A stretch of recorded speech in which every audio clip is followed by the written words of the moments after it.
존귀하신 하나님, 오늘도 하나님의 거룩한 임재 앞에 예배하게 하시니 감사드립니다. 우리 각자의 삶을 향하신 주님의 음성 듣는 복된 예배가 되게 하여 주시옵소서. 예수님 이름으로 기도드리옵나이다. 아멘. 아멘. 귀한 만남 허락하신 하나님께 감사드리고, 또 강단에 초청해 주신 우리 고형건 목사님, 또 당회 앞에도 감사드립니다.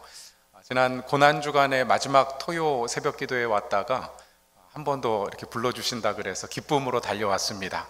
오늘도 하나님께서 주시는 말씀을 통해서 우리의 삶이 또 회복되고, 또 하나님의 거룩한 부르심 앞에 헌신하는 복된 예배 될 줄로 믿습니다. 학자들이 하는 일이 보통 어떤 현상들을 규정하고 또 이렇게 좋은 용어들을 붙이는 것을 볼 수 있습니다. 우리 심리학자들이 용어들을 만들어내기도 하죠. 슈퍼맨 신드롬이라는 것도 있어요. 본인이 모든 것을 해결하고 도와주려고 하는 사람들. 또 공주병이라는 것도 있습니다. 신데렐라 신드롬 혹은 백설공주 신드롬이라는 것도 있는데, 범죄 심리학에서 사용하는 용어가 있습니다. 스톡홀름 신드롬이라고 하는 단어가 있습니다. 그럼 스톡홀름이 어느 나라의 수도인지 아십니까? 북유럽의 스웨덴의 수도이죠. 그럼 이 스웨덴에서 일어난 사건을 기반으로 범죄자가 인질들에게, 피해자들에게 영향을 끼치는 것을 스톡홀름 신드롬이라고 이야기를 합니다. 실제로 1973년도에 스톡홀름에서 인질극이 벌어졌습니다. 은행 강도가 침입해서 직원들과 손님들을 인질로 붙잡고 6일간 경찰과 대치를 했습니다. 그럼 이 인질극이 맞춰지고 이 범죄자를 이제 재판을 해야 되는데, 검사가 기소하고 그 죄상을 증언해야 될 인질들이 법정에 나와서 그 검사의 기소를 도와주는 것이 아니라 오히려 범죄자를 두둔하는 것입니다. 이 사람이 은행 강도를 할 수밖에 없었던 이유를 두둔하고 설명하고 옹호합니다. 심지어는 이 은행 강도와 사랑에 빠진 여인도 있었습니다. 그럼 이 범죄 사건을 두고 스웨덴의 범죄 심리학자였던 닐스 베에로트라고 하는 분이 이런 현상, 범죄자가 인질에게 영향을 주는 것을 스톡홀름 신드롬이라고 하자, 이렇게 이름을 붙인 것입니다. 그럼 반대의 경우도 있습니다. 인질들이 범죄자에게 영향을 끼친 것이죠. 이것을 리마 신드롬이라고 이야기를 합니다. 그럼 리마는 어느 나라의 수도입니까? 오늘 지리 공부를 많이 하시는 리마는 페루의 수도입니다. 남미 페루에. 그럼 이 페루에서도 사건이 일어난 것이죠. 1996년도에 반정부군이 일본 대사관을 점거합니다. 정부와 대치하기 위해서. 그럼 127일 동안 400여 명의 인질을, 그 일본 대사관에 있는 모든 인질을 붙잡고 그 정부군과 대치를 하다가 결국은 127일 후에 인질극이 종료가 됩니다. 그럼 경찰이 투입된 것도 아니었고요. 인질들 스스로 투항하고 자수한 것이죠. 그럼 이 127일 동안 어떤 일이 있었냐면, 그럼 그 대사관 직원들과 잡혀있던 인질들이 이 반정부군, 주로 저 밀림 지역에서 성장한 젊은 청소년들의 성장 배경, 가정 환경, 이런 걸 다 들어주고요, 상담해주고 위로해주고, 그럼 그런 과정에 폭력성이 저하되어서 전부 다 투항해버린 것입니다. 이것을 리마 신드롬이라고 이야기를 합니다. 그럼 성경에도 이런 현상들이 나타나는 것을 볼 수 있어요. 정상적인 관계에서는 영향력을 주고받을 수 없는, 여러분, 감옥에 갇혀있는 죄수와 그 감옥을 지키는 간수 사이에 영향력을 주고받은 것이죠. 그럼 우리가 잘 아는 사도행전 16장에 보면 사도 바울이 마게도니아 환상을 보고 마게도니아의 첫 성인 빌립보에 가서 복음 전도를 시작합니다. 그럼 복음을 전하기 위해서 기도할 곳을 찾다가, 그럼 기도하러 가는 길에 귀신 들린 여종 하나를 만납니다. 그럼 이 귀신 들린 여종은 그냥 귀신 들린 것이 아니라 귀신 들려서 점을 치는 거예요. 한국의 무당처럼.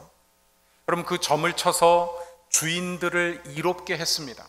자기 자신이 돈을 벌려고 점을 치는 것이 아니라 노예로서, 여러분, 그 점을 쳐서 모든 수익금을 주인들에게 다 빼앗긴 것입니다. 그럼 귀신에게 사로잡힌 것도 억울한데 주인들에게 이익을 끼치는 여러분, 노예로서 살아가는 여종이었습니다. 그럼 그 여종을 긍휼히 여긴 바울과 실라가 귀신을 내어 쫓습니다. 신기가 떠나고 더 이상 점을 쳐서 소득을 얻을 수 없게 된 주인들이 화가 나서 그럼 바울과 실라를 고소하고 옥에 가두게 되죠. 그럼 그냥 옥에 가둔 것이 아니고 사도행전 16장에 보니까 바울과 실라를 많이 때리고 그럼 옷을 찢고 손과 발에는 착고를 채우고 깊은 감옥에 가두었다고 이야기합니다. 여러분, 성경에서 깊은 감옥이라고 하는 표현은 그저 위치가 저 지하에 있다 그런 의미가 아니고요. 깊은 감옥은 가장 중범죄자들을 가두는 감옥을 의미합니다. 풀려날 소망이 없는, 그럼 분명히 아주 극심한 태형이나 심지어 사형에 처할 수도 있는 그러면 그런 죄인들이 갇히는 감옥입니다. 그럼 인간적으로 이야기하자면 아무 소망도 기대할 수 없는 절망적인 상황 속에서 그럼 놀라운 사건이 일어나요. 그 감옥에 갇혀있던 바울과 실라가 여러분 그 감옥을 지키는 간수에게 영향을 끼친 것입니다. 그래서 간수가 그날 밤 바울과 실라에게 묻죠. 내가 어찌하여야 구원을 얻겠사옵나이까? 그럼 바울과 실라가 유명한 대답을 합니다. 사도행전 16장 31절 말씀에 보면 주 예수를 믿으라, 그리하면 너와 내 집이 구원을 얻으리라. 그럼 놀라운 구원의 역사가 그 간수의 가정에 임하게 되었습니다. 여러분, 죄수였던 바울과 실라가 간수에게 영향을 끼친 것이니까 이것을 스톡홀름 신드롬이라고 해야 될까요? 아니면 리마 신드롬이라고 해야 될까요? 죄인이었던 간수가 회개하고 예수 믿고 구원받았으니까. 그럼 뭐라고 이야기해야 될지 옆에 있는 분에게 여러분의 생각을 제가 5초 드릴 테니까 얘기해 보십시오. 이게 스톡홀름 신드롬인지 리마 신드롬인지. 자, 가만히 보고만 계시지 마시고요. 옆에 있는 분에게 이야기합니다. 5초 시작. 네, 리마 신드롬도 있고 스톡홀름 신드롬도 있고 하시는데 제가 가만히 보니까 이걸 범죄 심리학의 용어로 다루긴 어려울 것 같아요. 그래서 이름을 하나 새로 붙였습니다. 같이 한번 따라하겠습니다. 예수 포로 신드롬. 그럼 저와 여러분도 예수 포로 신드롬에 갇힐 수 있기를 주님의 이름으로 축원합니다. 그럼 제가 왜 그렇게 이름을 붙였냐면 바울이 오늘 에베소서 3장 1절에서 에베소에 보내는 편지에서 자기 자신을 갇힌 자라고 이야기합니다. 갇힌 자. 그러면 헬라어로는 호데스미오스, the prisoner라고 하는 뜻이에요. 그럼 그야말로 감옥에 갇힌 사람을 일컫는 단어가 호데스미오스, prisoner라고 하는 단어인데 그것이 바울의 정체성이었습니다. 바울은 에베소 교회 성도들에게 편지하면서 나는 갇힌 자로 살아가노라 이야기를 하고 있어요. 그럼 이것이 저와 여러분의 정체성이 되어야 할 줄로 믿습니다. 그럼 1절 말씀이죠. 같이 한번 읽겠습니다. 1절 말씀 시작. 이러므로 그리스도 예수의 일로 너희 이방인을 위하여 갇힌 자 된 나 바울이 말하거니와. 그럼 바울은 스스로 갇힌 자라고 이야기하고 있어요. 그럼 짧은 구절이지만 저는 이 한 구절이 그럼 바울의 자기 정체성을 이야기하는, 주께서 나를 부르시고 내게 맡기신 사명을 살아가겠노라 고백하는 그럼 중요한 구절이라고 생각합니다. 오늘 이 말씀을 통해서 바울의 소명이 무엇인지, 바울의 사명, 정말 무엇을 위해서 살아가겠다고 이야기하는지 우리가 묵상하면서 그럼 저와 여러분도 우리를 부르신 그 주님의 부르심, 우리에게 맡겨주신 사명을 감당하는 삶을 살기로 결단하는 그런 복된 시간 되시기를 간절히 소원합니다. 그럼 1절 말씀해 보면 우리가 요즘에 핸드폰으로 성경을 많이 보시기 때문에 잘 확인이 안 되고요. 또 성경도 요즘 개량 성경은 그런 것이 많이 안 나왔는데 옛날에 관주 성경이나 그럼 어떤 성경에 보시면은요. 오늘 1절 말씀에 보면 그러므로 예수 그리스도의 일로라고 하는 단어와 마지막에 말하거니와 라고 하는 서술어가 작은 글자로 쓰여진 그런 성경이 있습니다. 그것을 우리가 원문 대조 성경이라고 이야기하는데 여러분 글자 폰트를 작게 쓴 것이 칸이 부족해서 작게 쓴 것이 아니고요. 원래 헬라어 성경에는 없는 단어를 번역을 하면서 의미를 설명하기 위해서 추가한 단어들을 작은 글자로 표기했습니다. 그럼 그러니까 일로라고 하는 단어 원래 바울이 쓴 단어가 아니라 성경 번역하면서 추가된 단어라는 것이죠. 그럼 성경학자들은 왜 일로라고 하는 단어를 추가했냐면 바울이 지금 에베소서를 쓸 당시에 로마 감옥에 갇혀 있었습니다. 그가 감옥에 갇혀 있으면서 내가 왜 로마 감옥에 갇혀 있는지를 설명하기 위해서 지금 바울은 어떤 범죄한 사실 때문에, 범법한 일 때문에 감옥에 갇힌 것이 아니라 내가 예수 그리스도의 일로, 예수 그리스도의 복음을 전하다가 감옥에 갇혔다는 것을 설명하기 위해서 일로라고 하는 단어를 추가한 것이죠. 그럼 그런데 우리가 생각해 봐야 됩니다. 과연 사도 바울이 에베소 교회에 편지하면서 자신이 로마 감옥에 갇힌 것을 설명하기 위해서 편지를 하고 있는가?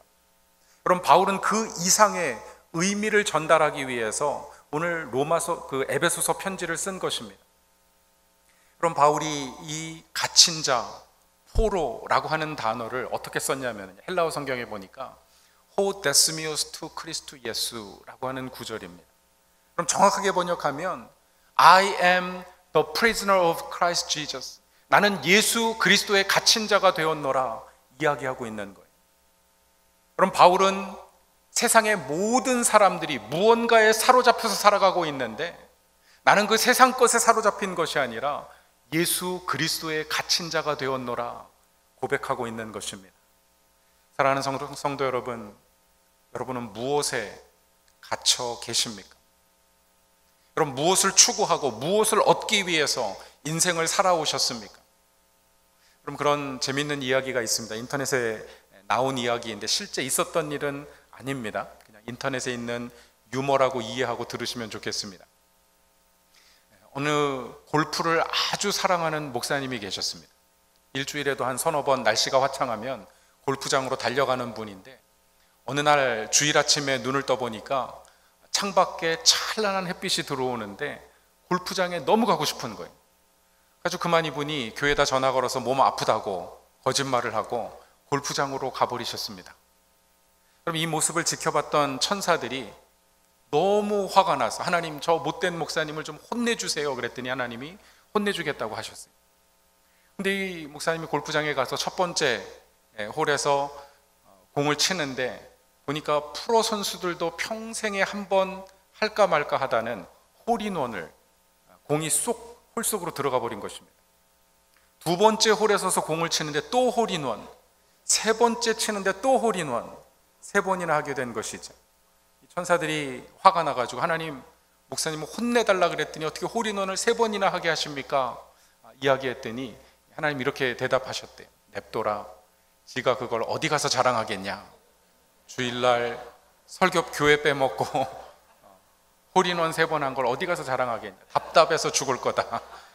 이렇게 얘기했다는 것이죠. 그럼 그냥 인터넷에 나온 유머인데요. 그런 유머도 우리가 좀 묵상하고 교훈을 얻어야 될 것 같아요. 그럼 제가 그 유머를 보면서 이건 있어서도 안 될 일이고 그런 일도 없겠지만 그럴 수 있겠다. 그런 생각을 했습니다. 목사도 그럴 수 있겠다. 목회 열심히 하고 잘하는 것 같은데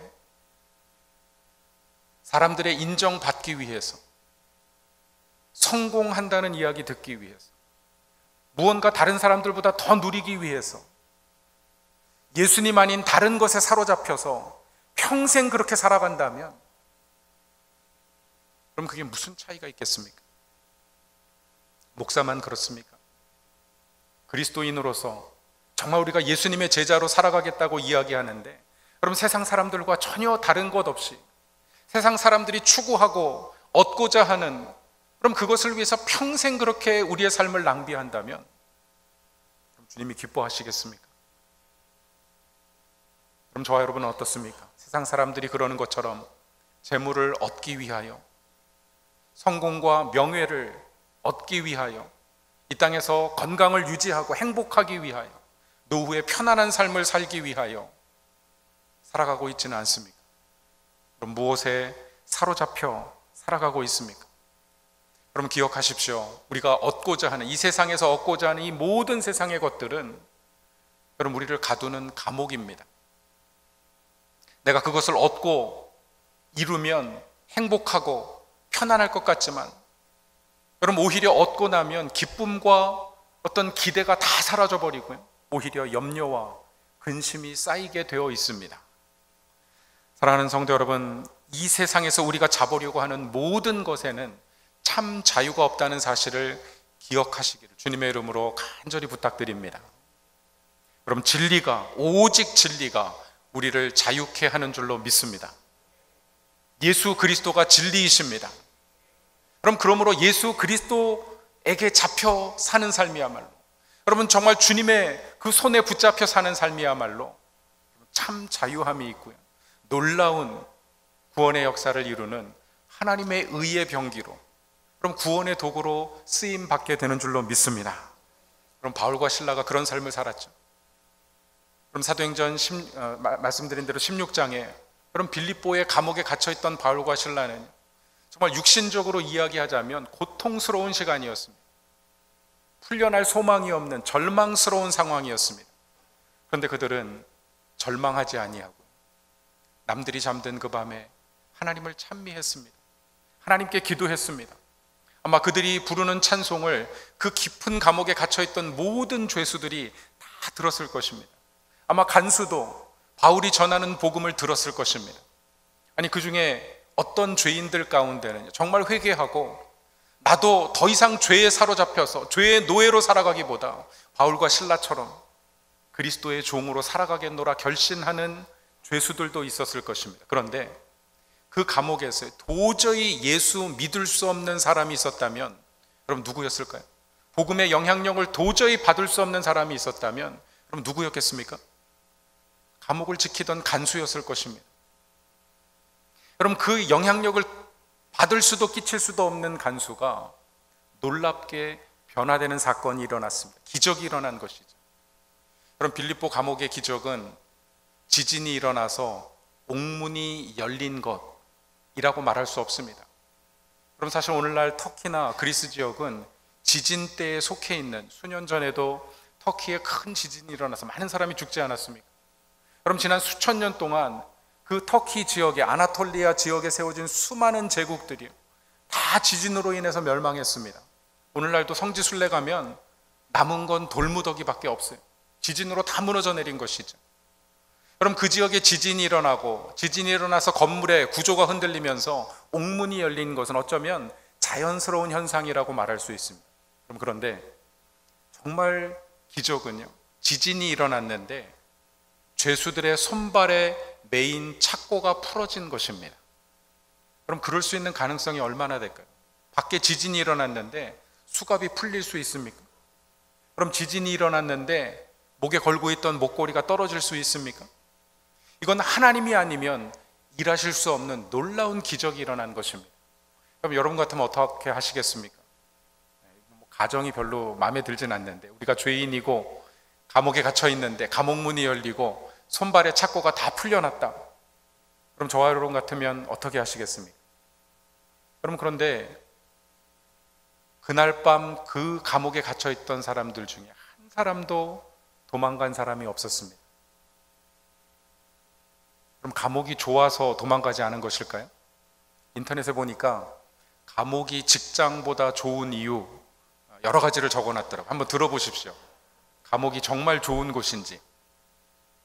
직장에서는 한 평도 안 되는 책상 하나 놓는 공간에서 하루 종일 지내야 되는데 감옥에서는 하루 종일 4평짜리 방을 준다. 감옥에서는 하루 3끼 공짜밥을 주는데 직장에서는 하루 점심 한 끼, 그것도 자기 돈 내고 사 먹어야 된다. 감옥에서 착실하면 가석방 나갈 수 있는데, 집에 돌아갈 수 있는데 직장에서 착실하면 집에 못 가고 모든 일감이 나한테 몰린다. 감옥에서는 모든 비용을 국가가 다 지불해 주는데 직장에서는 쥐꼬리만한 월급도 국가에서 세금을 떼어간다. 그럼 직장에서는 스스로 문을 열고 닫아야 되는데, 심지어 보스를 위해서, 상사를 위해서 열어주고 닫아줘야 되는데 감옥에서는 간수가 다 열어주고 게다가 닫아주기까지 한다. 그럼 감옥이 좋아서 감옥에 남아있을 사람이 누가 있겠습니까? 여러분, 그날 밤 옥문이 열린 것을 보고요, 깊은 잠에 빠졌던 간수가 일어나서 절망 가운데 스스로 자결하려고 했습니다. 왜냐하면 그 당시에 간수들은 주로 퇴역군인들, 아주 충성심과 책임감이 강한 그런 퇴역군인들이었는데, 로마법에 따르면 갇혀있던 죄수들이 탈옥하면 그 죄수들이 받아야 될 모든 형벌을 간수가 받아야 했습니다. 그러니까 태형이면 태형으로, 사형이면 사형으로 어차피 죽을 거니까 그러면 그냥 죽자고 결정한 것이죠. 그럼 그때 바울과 실라가 감옥 뒤에서, 깊은 감옥에서 외칩니다. 내 몸을 상하지 말라. 우리가 다 여기 있노라. 그럼 저는 이 본문 말씀을 묵상하면서요, 굉장히 의아해서 바울과 실라가 우리가 다 여기 있노라. 우리가, 바울과 실라가 여기 있다고 이야기하는 것은 이해가 되는데 그게 아니고요, 우리가 복수로 다 여기 있다고 이야기합니다. 한 사람도 도망가지 않은 거예요. 그럼 그날 밤 빌립보 감옥에 일어난 놀라운 기적은요, 예수 그리스도의 복음으로 말미암아서 죄에 사로잡혀 살아가던 모든 죄수들이 다 회개하고 예수 그리스도를 영접하고 바울과 실라와 같이 예수 그리스도의 갇힌 자로 살기로 작정한 것입니다. 만약 한 사람이라도 탈옥을 했다면요, 생각해 보십시오. 아마 빌립보의 감옥은 난리가 났을 것입니다. 온 빌립보 도시는 큰 혼동에 빠졌을 것입니다. 만약 그랬다면 도저히 간수가 예수 그리스도를 영접할 수 없었을 것입니다. 그런데 그 감옥의 놀라운 변화로 인해서 그날 밤 간수가 예수님을 영접합니다. 내가 어찌하여야 구원을 얻겠사옵나이까. 바울과 실라를 데리고 집에 가서 그 상처를 씻기고 다 치료해주고 함께 식사를 나누며 온 가족이 세례를 받았습니다. 그럼 구원의 큰 기쁨이 그 가정에 임하게 된 것입니다. 그럼 예수 안에 갇혀 살아가는 사람들의 가정에, 삶의 현장에, 우리가 처한 모든 삶의 상황 속에 이런 놀라운 변화의 기적들이 있게 될 줄로 믿습니다. 사랑하는 성도 여러분, 여러분의 가정이, 흩어진 자녀들의 가정이, 우리가 살아가는 모든 삶의 순간순간마다 이런 놀라운 복음의 역사가 나타나기를 주님의 이름으로 간절히 축원합니다. 그럼 세상에 갇혀 사는 것이 아니고 세상을 추구하며 살아가는 것이 아니라 바울이 빌립보 교회에 편지하면서 3장 12절에 이렇게 고백합니다. 내가 이미 얻었다 함도 아니요 이루었다 함도 아니요 내가 오직 예수 그리스도께 잡힌 바 된 그것을 잡으려고 달려가노라. 그럼 성경에 보면 아주 위대한 신앙 고백들이 있죠. 에스더가 죽으면 죽으리라 한 것처럼, 그럼 다니엘의 친구들이 그리 아니하실지라도 정말 하나님 앞에 자기의 생명을 드렸던 고백. 그럼 저는 이 바울의 고백이 그런 위대한 신앙의 고백 중에 하나라고 생각합니다. 그럼 세상 사람들은 다 무언가 세상의 것을 얻기 위해서, 잡기 위해서 달려가는데, 그럼 바울은 예수님 잡으려고 달려가는 것이 아니고요, 내가 예수 그리스도께 잡힌 바 된 그것을 잡으려고 달려가노라. 주님의 손에 잡혀 살아가겠다는 거예요. 남편들의 진정한 행복은 아내에게 잡혀 살아가는 것입니다. 저도 결혼하고 났더니 어르신, 집안 어르신들이 잡혀 살면 안 돼, 미리 잡아야 돼. 그것 때문에 결혼 초기에 얼마나 고생했는지 모르겠어요. 진정한 생명은 잡혀 사는 거예요. 그럼 잡혀 산다는 것은 사랑하고 헌신하고 희생하는 삶을 산다는 거죠. 정말 주님을 사랑한다면, 그럼 주님께서 무언가 일하고자 하실 때 그곳에 먼저 달려가서 내가 자기 희생을 통해서 주님의 손에 먼저 잡혀 살아가는 것입니다. 그러면 얼마나 주님이 우리의 삶을 더 사랑하시겠어요? 그럼 우리 삶에 필요한 것을 왜 공급하지 않으시겠습니까? 우리의 삶을 위기로부터, 고난으로부터 왜 지켜주지 않으시겠습니까? 아니, 고난 중에라도 인내하고 이길 힘을 왜 주시지 않겠습니까? 그럼 그 믿음으로, 주님이 주시는 은혜로 살아가는 저와 여러분 되시기를 주님의 이름으로 간절히 축원합니다. 이것이 바울의 부르심이었습니다. 소명. 그럼 두 번째로 바울의 사명입니다. 그럼 무엇을 위해서 예수 그리스도께 갇힌 자로 살아갔는가? 1절 말씀 다시 한번 읽습니다. 시작. 이러므로 그리스도 예수의 일로 너희 이방인을 위하여 갇힌 자 된 나 바울이 말하거니와. 그럼 누구를 위해서 갇혔다고 이야기합니까? 이방인을 위하여, 나와 다른 사람을 위하여 희생하고 순종하겠다는 것입니다. 그럼 우리끼리만을 위해서 존재하는 것이 아니라, 여러분, 그리스도인의 부르심은요, 그럼 교회의 존재 이유는 나와 다른 사람, 우리와 다른 사람, 교회 담장 밖에 있는 사람들을 위해서 교회가 존재하는 것입니다. 사랑하는 성도 여러분, 저는 이것이 우리 한인 이민자들과 또 이민 교회를 향하신 주님의 부르심인 줄로 믿습니다. 여러분, 우리는 모든 민족을 위해서 존재하는 것. 여러분, 이방인이라고 하는 단어가 우리 한글 성경에는 다 이방인으로 번역했는데, 원래 헬라어 성경에 가서 보면 다른 단어들을 이방인으로 번역합니다. 그럼 알로게네스라고 하는 단어가 있어요. 다른 곳에서 태어났다라고 하는 단어인데, 그걸 이방인으로 번역합니다. 다른 곳에서 태어난 사람들, 알로게네스. 알로필로스, 다른 형제들, 다른 사람들, 나와 다른 그룹에 속해서 생활하는 사람들을 이방인이라고 번역합니다. 그런데 오늘 본문에 보면 에스논이라고 하는 단어를 사용하고 있어요. 바울이 에스니시티, 다른 민족이라고 하는 단어를 통해서 이방인이라고 번역을 했습니다. 그럼 바울이 이 단어를 사용한 이유가 있어요. 왜냐하면 이것이 곧 예수님의 마지막 명령이었기 때문에 그렇습니다. 마태복음 28장 19절 이하 말씀에 보면 예수님께서 18절에 내가 하늘과 땅의 모든 권세를 내게 주셨으니 너희는 가서 모든 민족으로 제자를 삼아. 그럼 그때 사용된 단어가 판타타 에스논이라고 하는 단어예요. 여러분, 예수님은 제자들로 하여금 모든 민족에게 가라고 말씀하셨습니다. 요즘은 하도 안 가니까 모든 민족을 다 데려다 놓으신 것 같아요. 한국 사회 외국인 노동자들이 300만을 200만을 넘어섰다고 이야기합니다. 그럼 많은 민족들을, 여러분, 유엔에서도 오늘 21세기를 The Age of Immigration, 여러분, 이민의 세대라고 이야기해요. 다양한 이유로 삶의 터전을 떠나서 온 세계로 사람들이 흩어져 살아가고 있습니다. 그럼 주님이 우리를 부르신 이유는 바로 모든 민족으로, 모든 교회가 모든 민족을 위한 사명을 감당하게 하시기 위해서입니다. 사랑하는 맥클린 한인 장로교회 성도 여러분, 저는 여러분의 삶에 모든 시간과 우리에게 주신 모든 은혜들이 여러분 모든 민족을 위하여 쓰임받을 수 있기를 주님의 이름으로 축원합니다.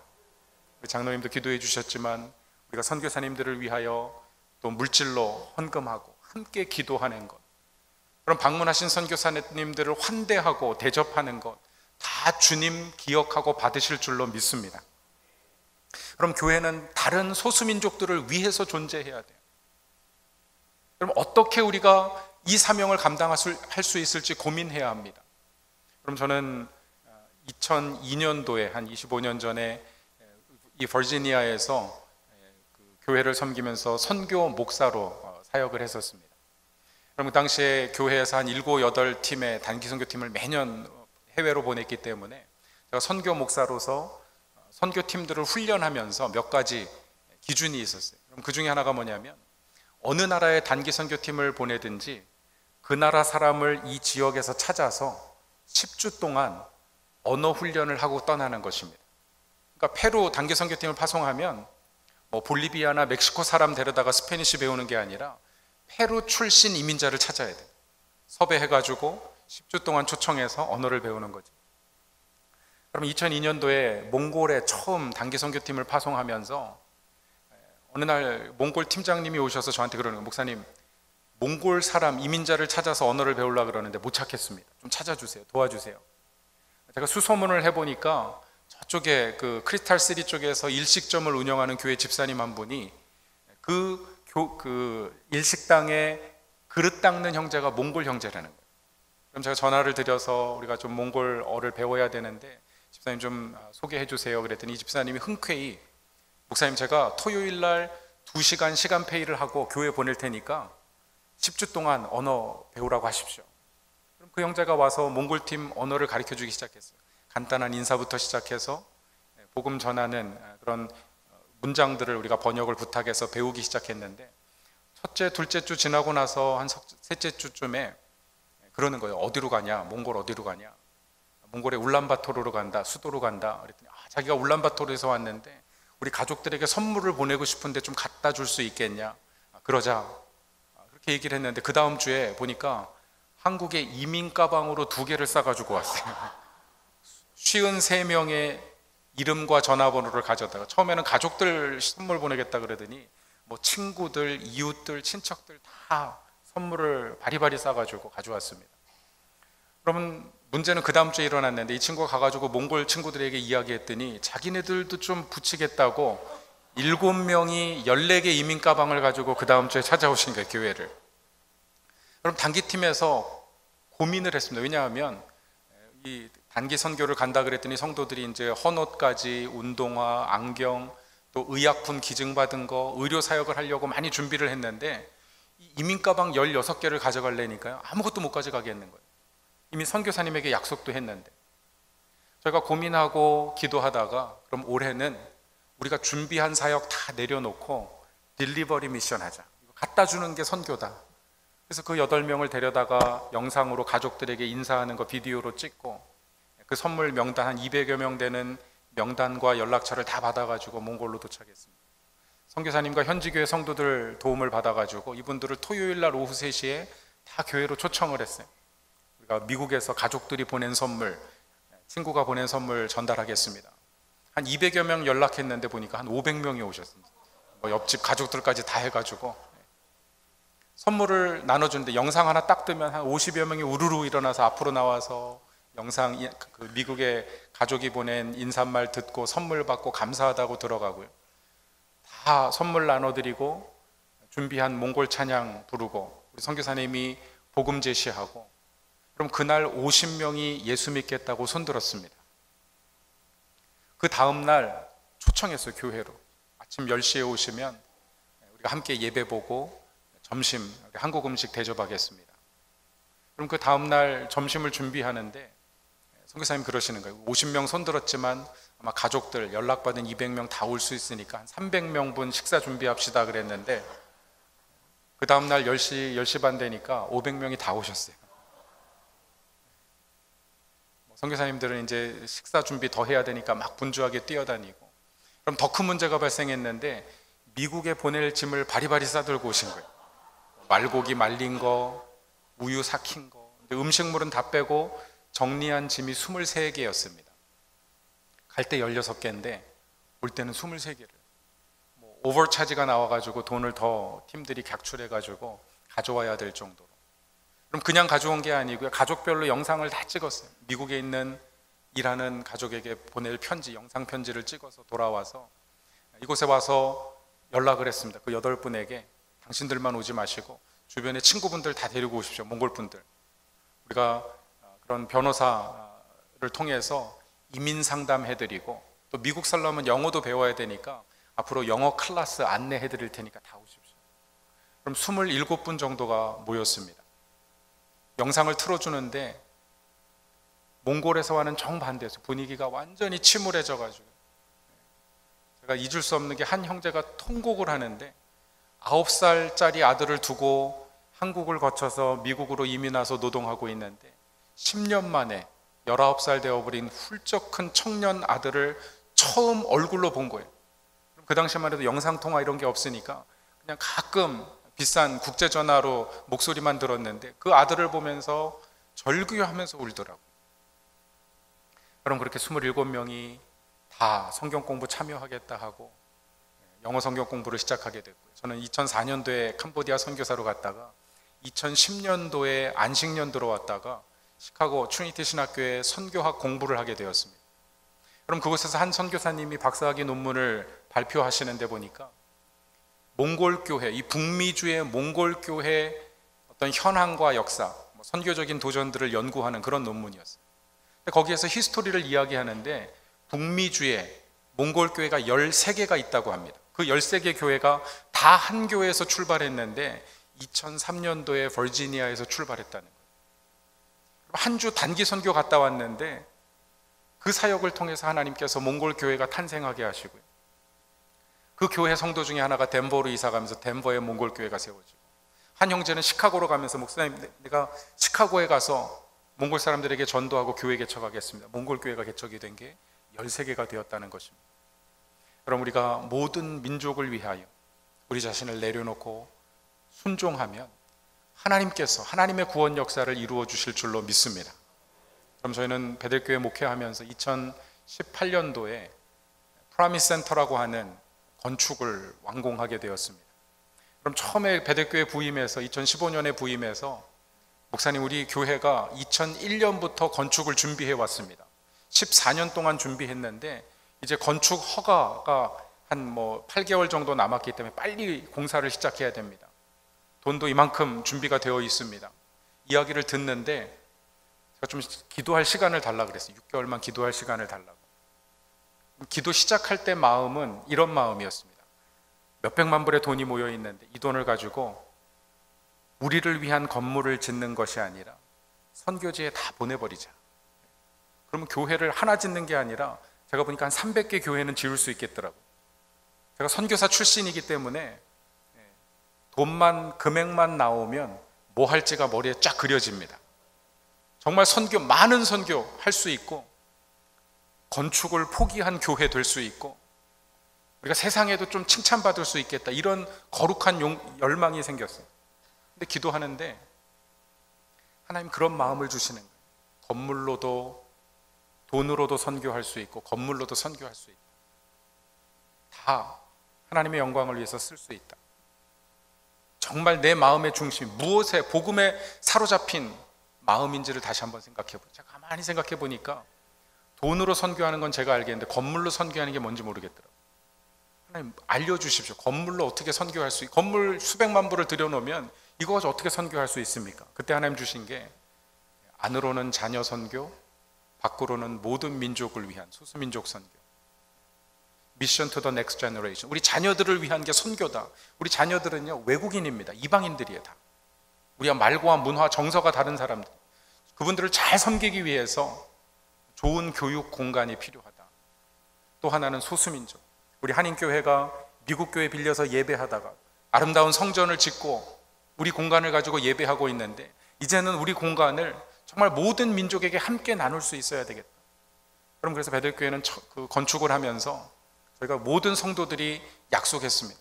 오후 1시 이후에는 새로 지은 건물에 예배실 3곳이 있는데 아래층에 2곳은 소수민족 교회 빌려주자.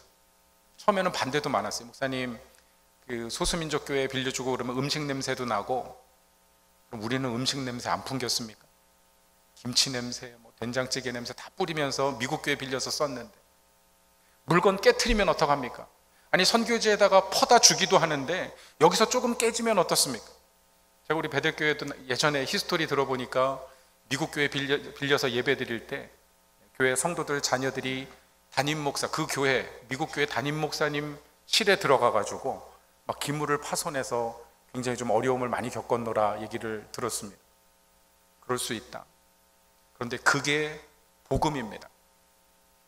그럼 복음은 자기 희생을 통해서 생명을 나누는 거예요. 예수님께서 자기 생명을 희생하셔서 우리에게 새 생명 주셨습니다. 그리고 제자들에게 똑같은 삶을 살라고 부탁하셨어요. 그럼 복음은 자기 희생이 없으면 증거할 수 없습니다. 말로만 전할 수가 없어요. 정말 자기 희생과 절제를 통해서 자기 포기를 선언해야 예수 그리스도의 갇힌 자로 예수 그리스도의 복음을 전할 수 있습니다. 사랑하는 성도 여러분, 저 여러분이 그런 믿음의 결단을 통하여 복음의 거룩한 역사에 쓰임받을 수 있기를 주님의 이름으로 축원합니다. 제가 마지막으로 한 단어만 여러분에게 좀 선물로 드리고 가고 싶어요. 같이 한번 따라하겠습니다. 자포, 예포. 자포, 예포. 그럼 이게 무슨 말이냐면 자기 포기해야 예수 포로가 될 수 있다는 이야기예요. 그럼 이게 복음이에요. 자기 포기 없는 예수의 갇힌 자로 예수 포로로 살아가겠다고 하는 것은 그건 어쩌면 오해입니다. 복음을 오해하고 있는 거예요. 아니 그건 어쩌면 거짓된 고백이에요.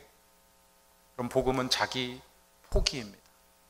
그럼 저와 여러분이 자기 생명을 포기하고 십자가에 달리신 주님의 그 길을 본받아서 그럼 자기 포기로 예수 포로 된 삶을 살아가시기를 예수 그리스도의 이름으로 간절히 축원합니다. 기도하겠습니다. 존귀하신 하나님 감사합니다. 오늘 거룩하고 복된 주일 말씀 앞에 섰습니다. 하나님 그저 듣고 잊어버리는 말씀이 아니라 우리의 삶을 부르시는 주님의 음성에 결단하고 헌신하는 우리 모두가 되게 하여 주시옵소서. 예수님 이름으로 기도드리옵나이다. 아멘.